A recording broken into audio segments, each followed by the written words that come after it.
उसमें कुछ विद्यालय ऐसे भी बंद किए गए हैं जिसकी आवश्यकता थी, और अगर रसोई घर विद्यालय में बना हुआ नहीं है तो ये क्रूर मजाक है। कहीं ना कहीं समाज का उन्नति के लिए अच्छी सड़कों का होना जरूरी है। नमस्कार, मैं हूं आपके साथ निज़ाम खान। आप देख रहे हैं राष्ट्र संवाद। राष्ट्र संवाद में आपका स्वागत है। आप देख सकते हैं हमारे साथ जो है आजसू के केंद्रीय सचिव, नाला विधानसभा से कर्मठ जुझारू शिक्षाविद, वरिष्ठ कद्दावर नेता श्री माधव चंद्र महतो जी है। हम जानना चाहेंगे सर से, प्रायः पूर्व में जो सरकार थी, भाजपा की जो सरकार थी, उस कार्यकाल में बहुत सारे जो स्कूल को मर्ज कर दिया गया, भवन वैसे पड़ा हुआ है। इसके अलावा कुंडहित प्रखंड क्षेत्र के गुंदलीडी में एक भवन बेकार में वैसे पड़ा हुआ है। उस संबंध में हम जानना चाहेंगे, क्या उस सरकार ने जो मर्ज करने के बाद जो खाली भवन जो पड़ा हुआ है, इस सरकार को ध्यान देना चाहिए था कि वैसे भवन का कुछ लोगों को समाज हित में यूज़ होना चाहिए। ये कहावत इस बात को चरितार्थ करता है कि जनता का माल और दरिया में डाल।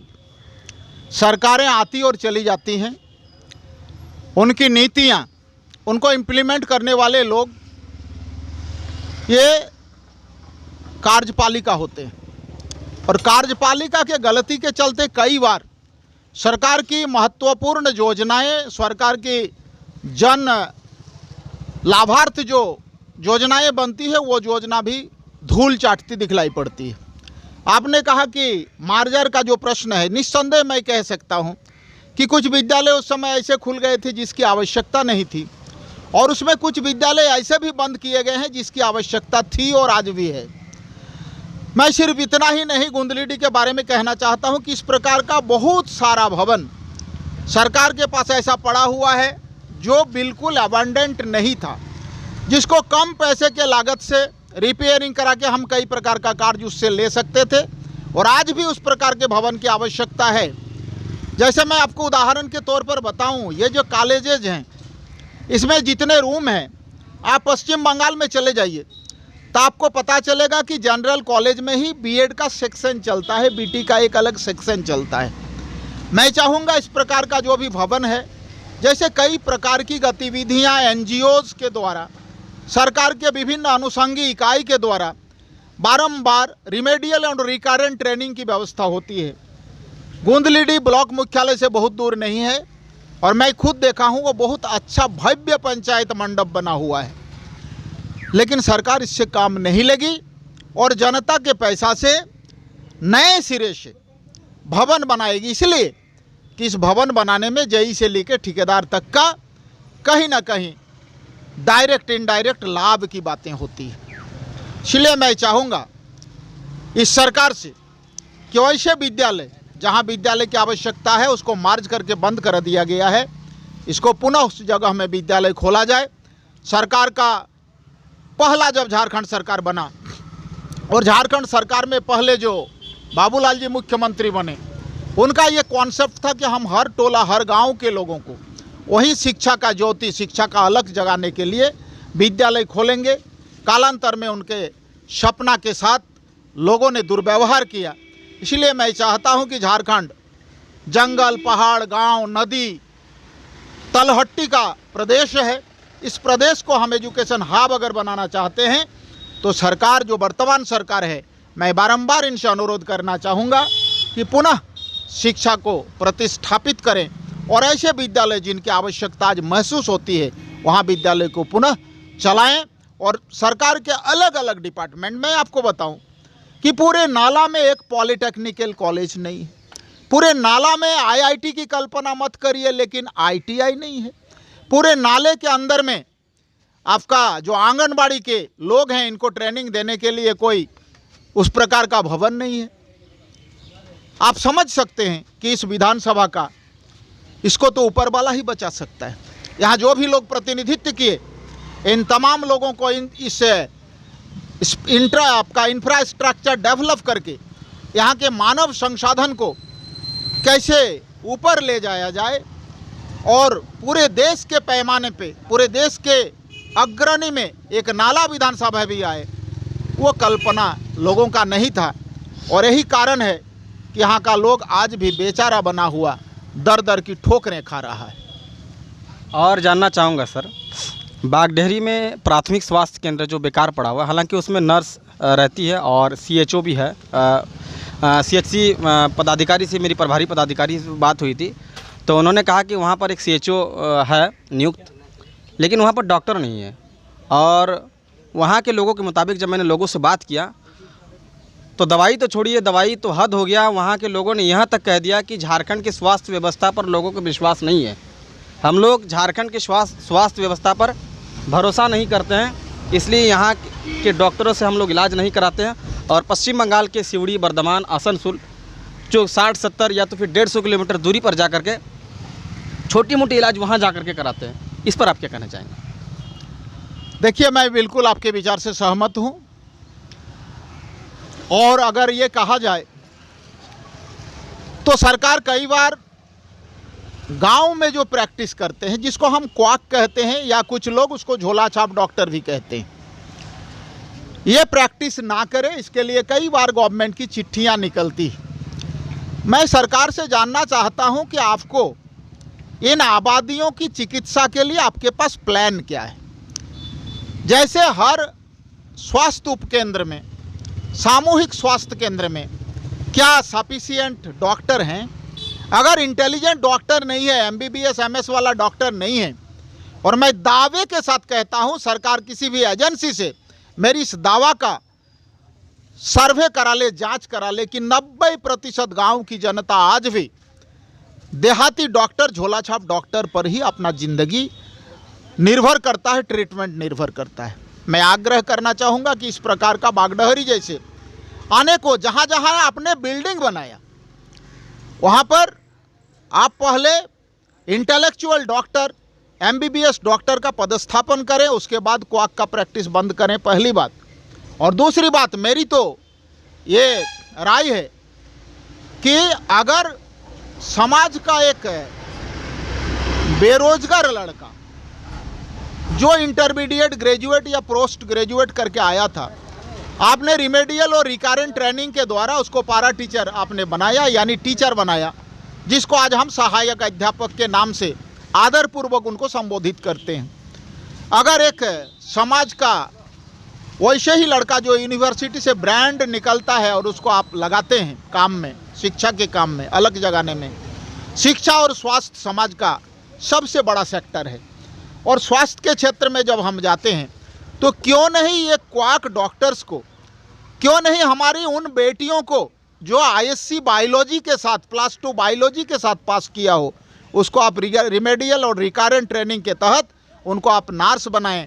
और गांव में जो क्वाक प्रैक्टिस कर रहा है उनको रिमेडियल और रिकरेंट ट्रेनिंग के द्वारा बड़े बड़े हॉस्पिटलों में ले जाकर, रिम्स में ले जाकर, PMCH में ले जाकर उनको तरह तरह का तकनीक सिखाकर उनको गांव के उप स्वास्थ्य केंद्रों में आप क्यों नहीं बहाल करते हैं, तब तक जब तक के लिए आप इंटेलेक्चुअल डॉक्टर का वहाँ पोस्टिंग नहीं कर पाते हैं। ये होना चाहिए, और नहीं तो ये मजाक बन के रह जाएगा कि हमारे क्षेत्र के लोग बंगाल में जन्म लेते हैं और बंगाल में ही जाके मरते हैं।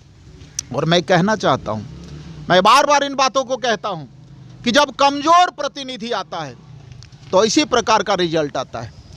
यहाँ प्रतिनिधि जब तक कल्पनाशील नहीं होगा, जब विजन फील नहीं होगा, जब तक वो सपना नहीं देखेगा अपने क्षेत्र के विकास के लिए, तब तक ये व्यवस्था बदल नहीं सकता है। और सर, कुंडहित प्रखंड क्षेत्र में बहुत ऐसे सड़क हैं जो मुख्य सड़क है, लेकिन आज तक सड़क का निर्माण नहीं हो रहा है। हालांकि यह सुनने में आ रहा है कि ये स्वीकृत हो गया है, टेंडर नहीं निकला है। जैसे आपको बता दें, आप देख सकते हैं चौदरडी से जो सिकंदरपुर होते हुए, छोलाबड़िया होते हुए जो पश्चिम बंगाल की सीमा मुड़ाबिड़िया तक, इसके अलावा आप देख सकते हैं विक्रमपुर से लेकर के काली पत्थर तक, इसके अलावा यहाँ जो सालुका मोड़ से लेकर के आप जीतूहीड़ तक, इसके अलावा लैकापुर से आप बागडेहरी होते हुए मुड़ाबिड़िया, इसके अलावा काटना से आप उधर भालको, ये कई ऐसे सड़क है जो मुख्य सड़क है, लेकिन आज तक इन सड़कों का ना मरम्मती हो रहा है और ना ही पुनः निर्माण हो रहा है। इस पर क्या कहना चाहेंगे?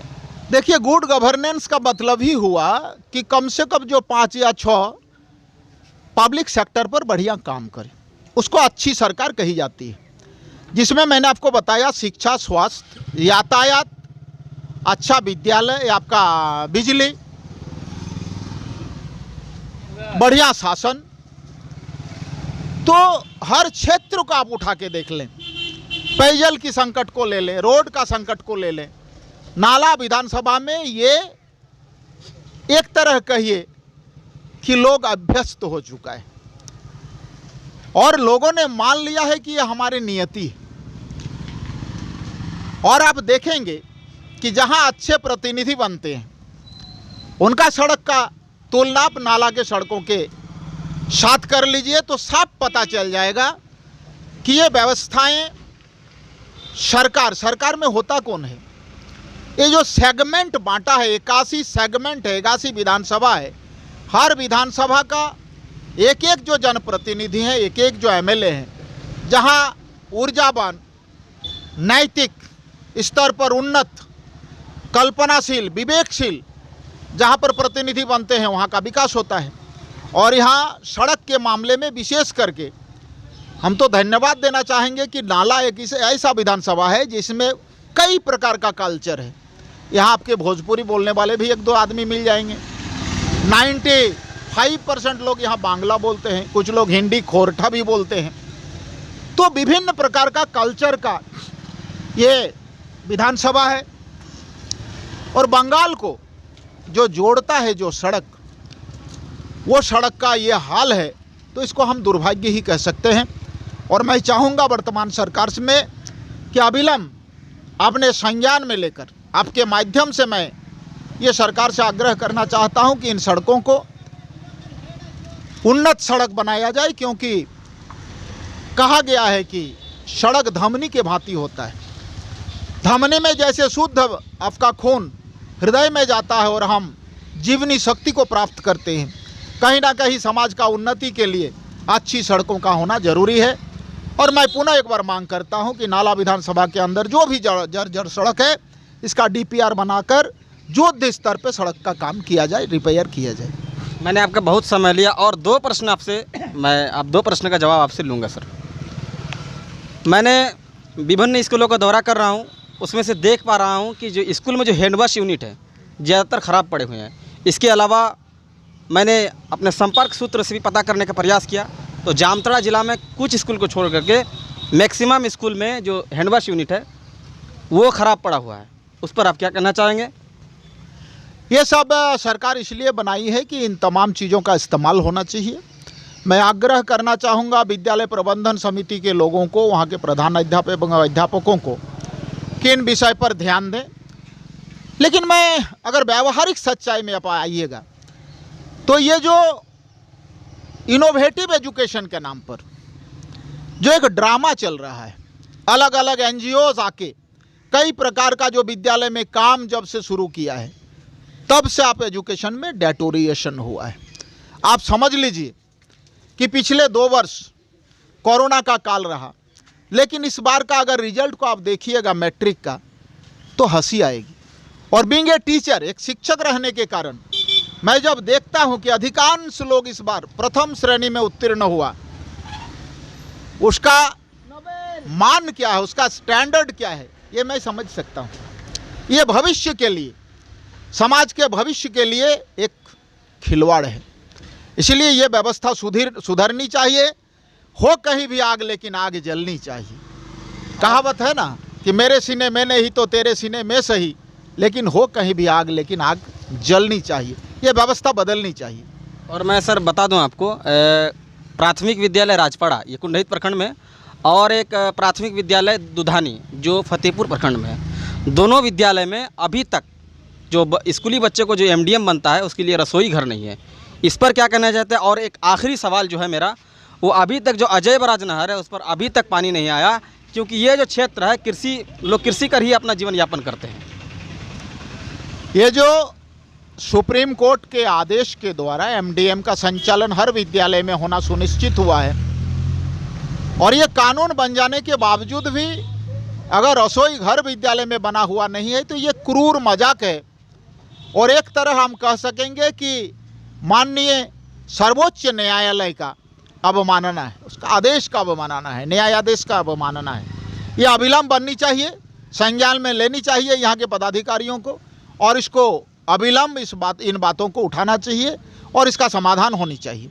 दूसरी बातें आपने पूछा, तो मैं आपको बताऊं कि अजय बराज योजना का परिकल्पना इस साल के जो बरसात में हम लोगों ने देखा, वर्षा ऋतु में, तो इसी को कहीं ना कहीं अपना दिमाग में लाकर उस समय लोगों ने इस परियोजना को बनाया था। कई दशक बीत गए, अरबों अरब रुपया खर्च हो गया इस परियोजना में। मुझे लगता है राइट टू इंफॉर्मेशन एक्ट में इसकी राशि अगर हम देखना चाहेंगे तो आपको आश्चर्य होगा कि इतनी राशि इसमें खर्च हो चुका है। लेकिन इस बार जब आसमानी बरसात जब नहीं हुआ तो इस क्षेत्र सुखाड़मय हो गया, सुखाड़ से ग्रसित हो गया। और आप जानते हैं नाला विधानसभा में लोगों का जीने का एकमात्र संबल है खरीफ की खेती, वो हम कह सकते हैं कि लगभग समाप्त हो गया। और इसमें लाभ किसको हुआ? 5 दशक बीत जाने के बावजूद भी अगर उसका लाभ यहाँ के जनता को नहीं मिले तो सवाल है कि इतना पैसा खर्च क्यों किया गया। तो आप देखेंगे इसमें 2 वर्ग के लाभ हुए।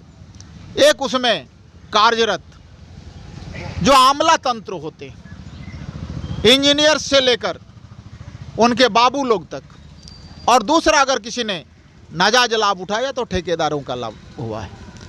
आम जनता त्राहिमाम है, व्यवस्था में कोई परिवर्तन नहीं है।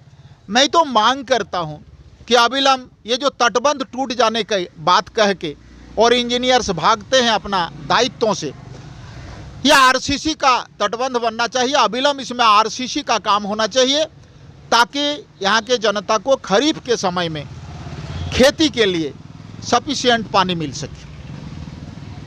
चलिए सर, बहुत बहुत धन्यवाद। आपने राष्ट्र संवाद के दर्शकों को आप अपना कीमती समय दिए, इसके लिए राष्ट्र संवाद परिवार की ओर से आपको बहुत बहुत धन्यवाद। और हमारे साथ बने रहने के लिए राष्ट्र संवाद के तमाम दर्शकों का धन्यवाद।